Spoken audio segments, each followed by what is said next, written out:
5 ఏళ్లు దాటితే కొత్త ఫాస్టాగ్ అట. 3 ఏళ్లు దాటితే కేవైసీ చేయించాలి. నేటి నుంచి నిబంధనల్లో మార్పు. అమలుకు అక్టోబర్ 31 చివరి తేదీ అట.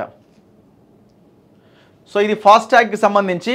ఫాస్టాగ్ ఉన్నవాళ్ళు, కార్లకు ఫాస్టాగ్ ఉంటుంది కదా టోల్ గేట్స్ దగ్గర. సో ఫాస్టాగ్ ఉన్నవాళ్ళు ఎవ్రీ 3 ఇయర్స్కి ఒక్కసారి కేవైసీ చేయించాలట. అంటే ఈ ఆధార్ కార్డుతోని ఈ కేవైసీ చేయించాలి.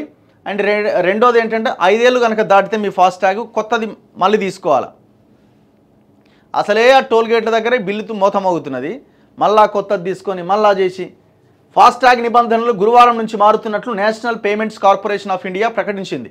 మారిన నిబంధనలకు అనుగుణంగా వినియోగదారులు ట్యాగ్ సేవలను అందిస్తున్న సంస్థలు చర్యలు తీసుకోవాలని కోరింది. ఈ మేరకు 5 ఏళ్లు దాటిన ట్యాగ్లన్నింటినీ ఖచ్చితంగా మార్చాలి.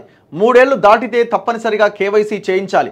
వాహనం రిజిస్ట్రేషన్, చాసిస్ నెంబర్లతో ట్యాగ్ను అనుసంధానం చేయాలి. అలాగే ప్రతి ఫాస్టాగ్ ఒక మొబైల్ నెంబర్తో అనుసంధానమై ఉండాలి.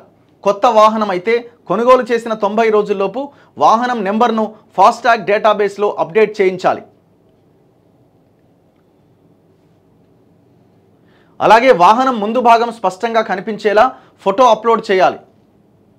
సో ఇట్లాంటి కొన్ని గైడ్లైన్స్ కనిపిస్తూ ఉన్నాయి. సో గడువు అక్టోబర్ 31 వరకు పెట్టిరట, గమనించండి.